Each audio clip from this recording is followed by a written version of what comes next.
For the Floyd. We did it, man. We did it. Iowa versus Minnesota. Minnesota 3.5-point dogs. Gosh, I'll let you explain, but I'll let you give your opinion. Should Yeah, Minnesota real have quick, won if this you're not a football game?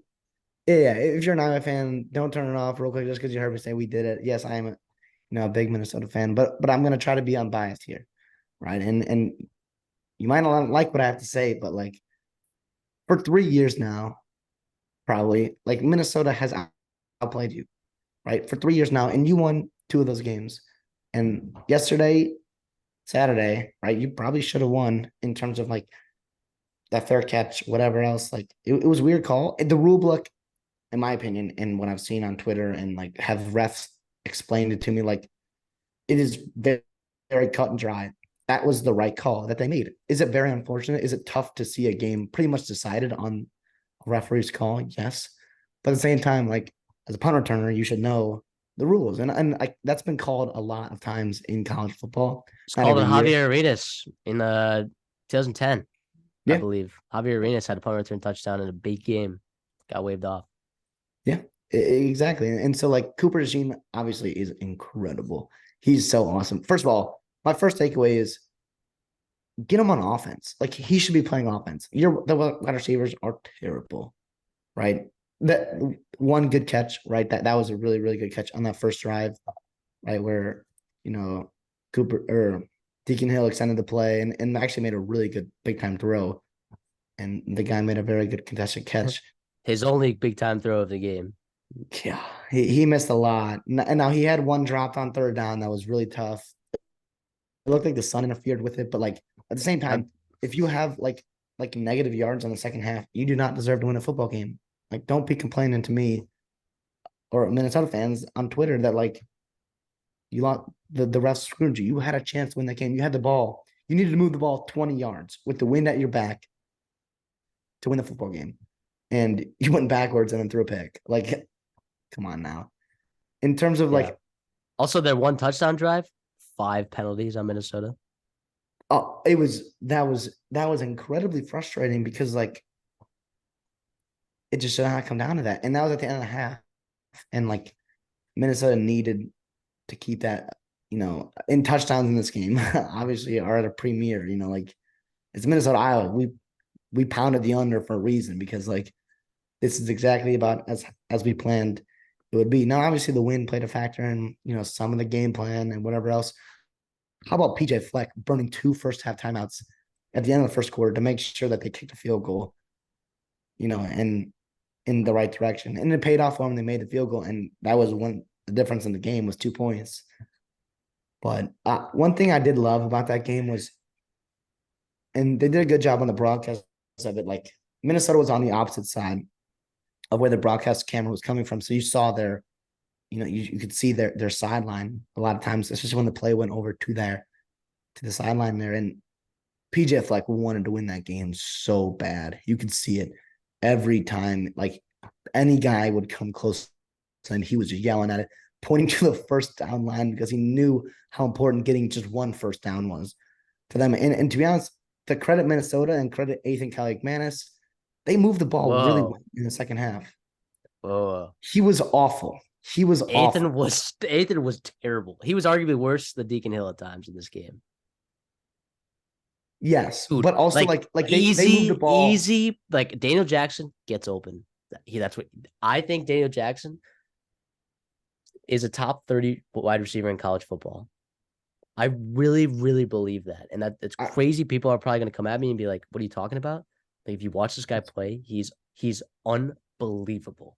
The way he runs routes, the way he makes spectacular catches, the way he separates, he is spectacular.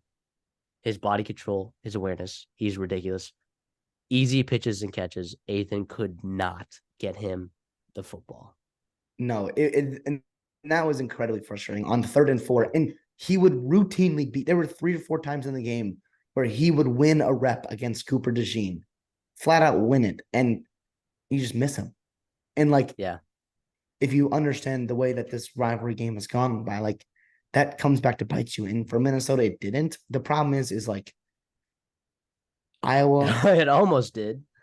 Yeah. Oh my God. That punt return, man. Like, how do you have six guys to the left of the sideline? Like, someone missed to contain, I believe. I won't mention who it is, but Cooper DeJean had 6 inches of space slip through. he That not was just insane. let me tell you. Well, to be honest, when I saw it happen, I was like, "What up?" Like it looked like he did a fair catch. It looked like he waved it off. Like I was like, "It's not going to come back." Like, isn't it the penalty to move the ball after a fair catch? Whatever. Like, it turned out not a penalty. It's actually it's just going to be a dead ball. But like, and then they reviewed it, and then I was like, "Why is it taking so long?" Because it's obviously it wasn't out of bounds. And then like they cut to Cooper DeJean, and he was like, "What? What happened?" And then you saw PJ Fleck get animated, like, "Let's go, let's go." And at that point, Iowa, and to be honest, like I'll say, like I tripled down on Iowa live betting. I did. Like when Minnesota went up 12 to 10 in the fourth quarter, I pounded Iowa money line. And then the next time Minnesota got the ball back, I pounded money line. And then they got the ball back again inside their own 5 or 10 yard line. And I pounded Iowa money line again. And wow, because games like that, like Iowa just wins and Minnesota just loses in this rivalry. Like that's just what happens. And it was really nice to see Minnesota. Like you saw how much it meant to those guys. You saw kids crying, PJ Fleck getting emotional. Like there was a whole like pep rally at the indoor football stadium at 12:30 at night because they won the Floyd, and then the Floyd's coming home. And how great is it for Minnesota? Like you have the Axe and Floyd of Rosedale, like currently in Minneapolis right now. In Minneapolis, which is wild. Both That's of those games, crazy. both those games were won on the road. The last time that happened was the last quarterback to do that was 1988. No, I'm sorry, 1989 and 1990 for Minnesota. And now, granted, Ethan played much better in that Wisconsin game last year than he did in this game. But like for everything you say about him, like he won the football game. Minnesota's 4-3, and they control their destiny in the Big Ten West. Now, yes, you're looking at their schedule, which I pulled up here. Like Iowa State or Ohio State, it's a loss. Like there is zero chance we're going to Columbus and getting a football win there. Zero chance. Everything else is just super winnable, just so winnable. And the beauty of that is like So what you are lose they? Ohio What are State, those games? What are those games? so you have Michigan State at home here, right? The problem is Minnesota. If you want to talk about like being in a letdown spot, Minnesota is the prime example of that. Anytime they get any kind of momentum, they get ranked, they have a big time win, they lose or they come out flat the next week. That just happens. The problem, the good part is like Michigan State is awful. They are awful, right? Offensively, they might be worse than Iowa. No, Maybe a little bit better, but you they're get them better at home.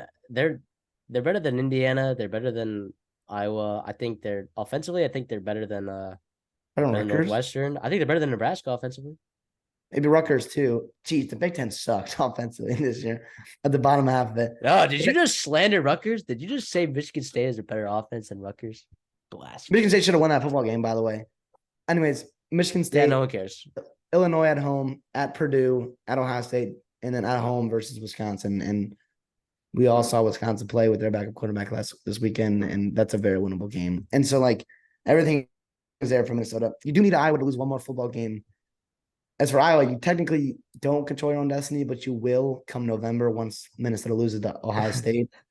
Yeah. Again, this Northwestern loss is coming back to bite Minnesota, right? Yeah. Like that. Just like the Purdue loss did last year, just like the Illinois lost 2 years ago. Yeah. So like you could in a scenario where the Big Ten West is awful, where Illinois and Purdue are terrible. In the last year, the Nebraska, Big Ten West. the last year Big Ten West, you could theoretically beat Minnesota, and you could have beaten Iowa and Wisconsin and Nebraska and Illinois and Purdue and not win the Big Ten West. That is because Yeah. you lost to Northwestern.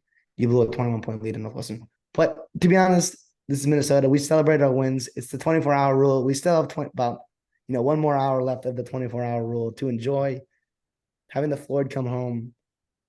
It's really great. Like the atmosphere last night on campus was awesome. Obviously for Iowa, I guess we've talked a lot about Minnesota in this segment. Iowa has a winnable. Iowa should go 10-2, I think.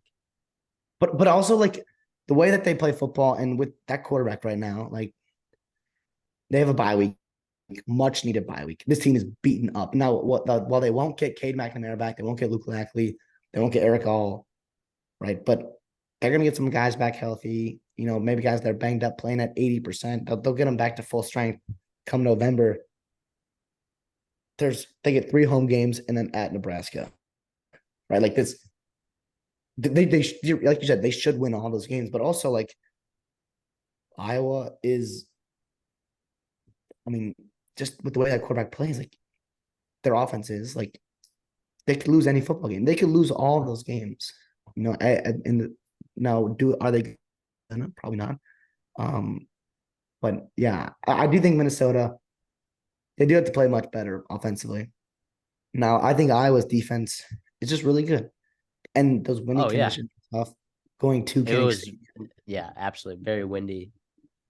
I mean, I was ripping on Ethan. Like, that was a tough barn, tough wind, right? Like, it was a really, really tough game to be a quarterback.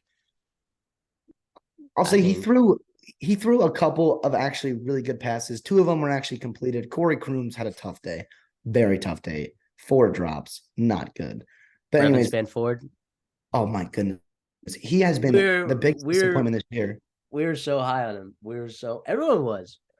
Yeah, he could have worked his way into a top 45 pick this year, and he does not look draftable right now offensively. Now blocking, he's really, really good still, but he's not even trying. It's really weird to see a 6-year senior come back and to give the effort he's given. Could be injuries, could be a lot of other things. Who knows? But Daniel Jackson, the floater ball he threw on the deep over route or the deep crosser route was really, really impressive. And then on 3rd and 15, 3rd and 14, whatever, they come back around to Daniel Jackson. He threw a laser, an absolute rope right at the sticks. Jackson made a heck of a catch, and that kept the drive alive. And yeah, I thought Joe Rossi, we had to cherish him, right? But it was so frustrating.